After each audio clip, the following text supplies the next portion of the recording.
W.H. Billy Sims, a gambler, an outlaw, and a true friend.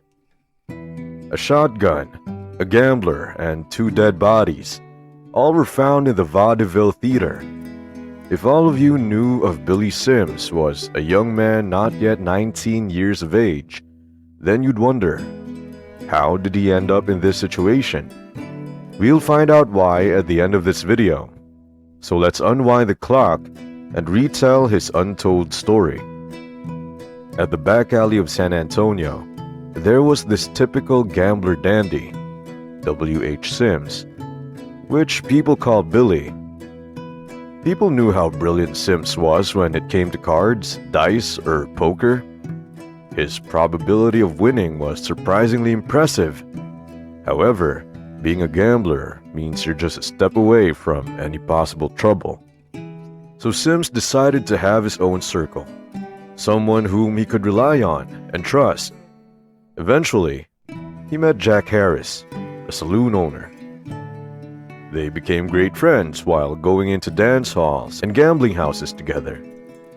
But little did they know, a lawman, whose name was Ben Thompson, had a special grudge against them, for the reason that Harris received special treatments while he thought of Sims as someone who replaced him in the eyes of women. All these led Thompson to take advantage of Harris when he found him at the far corner table of the barroom. When the lights were dimmed, he killed Harris. Thompson was clever in escaping criminal charges, as he told the court that he was only defending himself and was eventually acquitted. When everyone thought Sims would easily forget, then they were wrong. He swore to get back on him as soon as their paths crossed again. Meanwhile, Thompson had the same thing in mind, along with his seething grudge against the gambling house. He threatened and even telegraphed himself how he planned to kill Sims. Before continuing, we would really appreciate a like to this video. If you also want to see similar content in the future, consider subscribing and activating the notification bell. Despite that, Sims needed to handle Harris' saloon because he was his only partner, even though he might not live another day. He soon went to the authorities and reported the threats, but the sheriff turned him away because Thompson had not done anything yet. Then there's no evidence. With that, Sims' complaint was dismissed. Sims was not discouraged and later on went to the judge, who then advised him to bring a gun with him. Finally, he met with Harris's old friend named Foster, the only one who promised him help, and even expressed that he would do the best he could when Thompson made his moves. Later that night, Sims went to Vaudeville Theater, greeted by a rumble of mixed languages and pungent smell of tobacco.